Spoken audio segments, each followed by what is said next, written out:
रामकृष्ण मठ के महासचिव श्रीमान स्वामी सुवीरानंदा जी महाराज, स्वामी दिव्यानंद जी महाराज, यहाँ उपस्थित पूज्य संतगण, अतिथिगण, मेरे युवा साथियों, आप सभी को स्वामी विवेकानंद जयंती के इस पवित्र अवसर पर राष्ट्रीय युवा दिवस पर बहुत बहुत शुभकामनाएं। और आपने अनुभव किया होगा, हम में से ज्यादा लोग यहां खींचे चले आते हैं। उसका कारण विवेकानंद जी के विचार, विवेकानंद जी की वाणी, विवेकानंद जी का व्यक्तित्व हमें यहां तक खींच करके ले आता है। वक्त बदला है, दशक बदले हैं, सदी बदल गई है, लेकिन स्वामी जी के उस संकल्प को सिद्धि तक पहुंचाने का जिम्मा हम पर भी है, आने वाली पीढ़ियों पर भी है। मैं जो सोचता हूं उस पर कोई ध्यान ही नहीं देता है, और इस स्थिति से युवा मन को बाहर निकलना बहुत जरूरी है। और मैं तो सीधा साधा मंत्र बता देता हूं, जो मैं भी कभी गुरुजनों से सीखा हूं। हम कभी अकेले नहीं हैं, कभी भी अकेले नहीं हैं।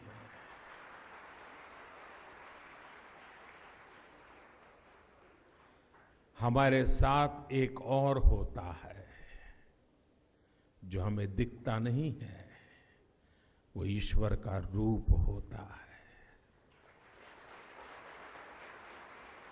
हम अकेले कभी नहीं होते हैं। हमारा सृजनहार हर पल हमारे साथ ही होता है।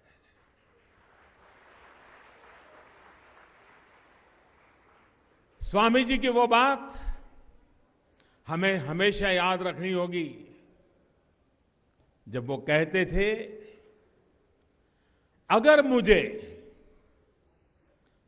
मुझे 100 ऊर्जावान युवा मिल जाएं, तो मैं भारत को बदल दूंगा। 20वीं सदी के भारत की, इस देश के युवाओं से ही नहीं, इस देश के युवाओं से सिर्फ भारत को ही नहीं, पूरे विश्व को बहुत कुछ अपेक्षाएं हैं। बीते 5 वर्षों का अनुभव दिखाता है कि देश के युवा जिस मुहिम के साथ जुड़ जाते हैं, उसका सफल होना तय है।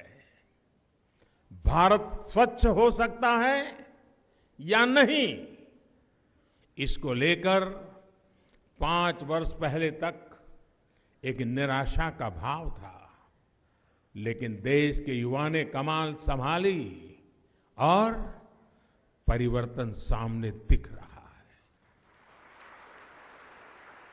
4-5 वर्ष पहले तक अनेक लोगों को ये भी असंभव लगता था कि भारत में डिजिटल पेमेंट का प्रसार इतना बढ़ सकता है क्या। लेकिन आज भारत दुनिया के सबसे तेजी से बढ़ती डिजिटल अर्थव्यवस्था में अपनी मौजूदगी मजबूती के साथ बता रहा है। भ्रष्टाचार के विरुद्ध कुछ वर्ष पहले तक कैसे देश का युवा सड़कों पर था, ये भी हमने देखा है। तब लगता था कि देश में व्यवस्था को बदलना मुश्किल है, लेकिन युवाओं ने ये बदलाव भी कर दिखाया। साथियों, युवा जोश, युवा ऊर्जा ही 21वीं सदी के इस दशक में भारत को बदलने का आधार है। एक प्रकार से 2020 ये जनवरी महिला एक प्रकार से नववर्ष की शुभकामनाओं से शुरू होता है, लेकिन हम ये भी याद रखें कि ये सिर्फ नववर्ष नहीं है, ये नया दशक भी है।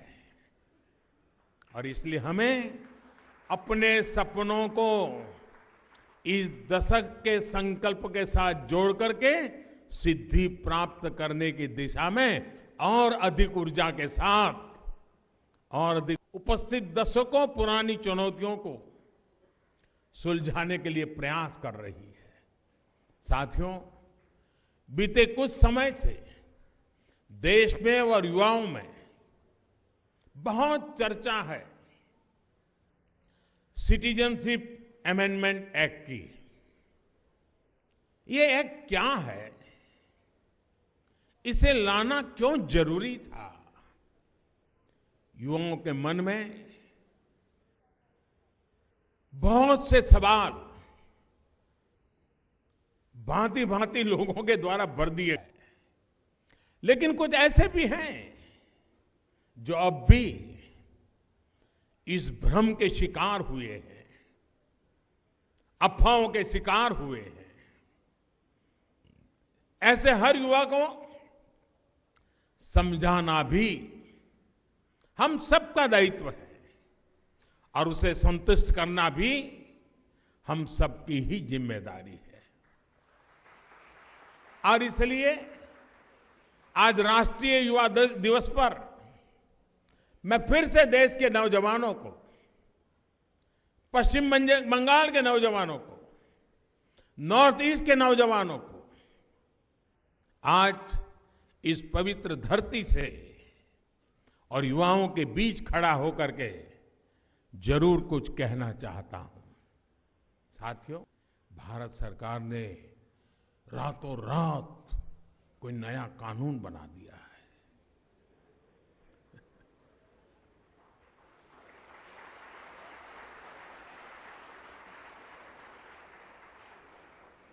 हम सबको पता होना चाहिए कि दूसरे देश से किसी भी धर्म का कोई भी व्यक्ति जो भारत में आस्था रखता है, भारत के संविधान को मानता है, भारत की नागरिकता ले सकता है।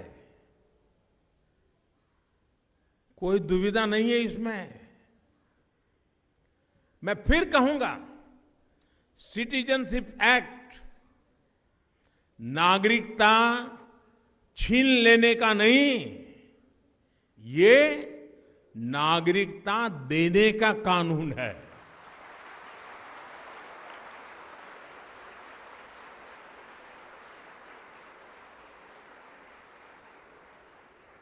और सिटीजनशिप अमेंडमेंट एक्ट उस कानून में सिर्फ एक संशोधन है। ये संशोधन, ये अमेंडमेंट क्या है? हमने बदलाव ये किया है कि भारत की नागरिकता लेने की सहूलियत और बढ़ा दी है। ये सहूलियत किसके लिए बढ़ाई है? उन लोगों के लिए जिन पर बंटवारे के बाद बने पाकिस्तान में उनकी धार्मिक आस्था की वजह से अत्याचार हुआ, जुल्म हुआ, जीना मुश्किल हो गया, बहन बेटियों की इज्जत असुरक्षित हो गई, जीवन जीना ही एक सवाल या निशान बन गया। अनेक संकटों से ये जीवन ही घिर गया। साथियों, स्वतंत्रता के मुझे बताइए कि ऐसे शरणार्थियों को हमने मरने के लिए वापस भेजना चाहिए क्या? भेजना चाहिए क्या? क्या हमारी जिम्मेवारी है कि नहीं है? उनको हमें बराबरी में हमारा नागरिक बनाना चाहिए कि नहीं बनाना चाहिए? अगर वो कानून के साथ, बंधनों के साथ रहता है, सुख चैन की जिंदगी जीता है, तो हमें संतोष होगा कि नहीं होगा? ये काम पवित्र है कि नहीं है? हमें करना चाहिए कि नहीं करना चाहिए? औरों की भलाई के लिए काम करना अच्छा है कि बुरा है? अगर मोदी जी ये करते हैं तो आपका साथ है ना? आपका साथ है ना? हाथ ऊपर उठा करके बताइए, साथ है ना? हाथ ऊपर उठा करके बताइए, साथ है ना? हमारी सरकार ने देश को स्वतंत्रता दिलाने वाले महान सपूतों की इच्छा का ही हमने सिर्फ पालन किया है। जो महात्मा गांधी कह के गए उस काम को हमने किया है जी। आप देख रहे हैं नेट्रिक न्यूज, साहस सच कहने का।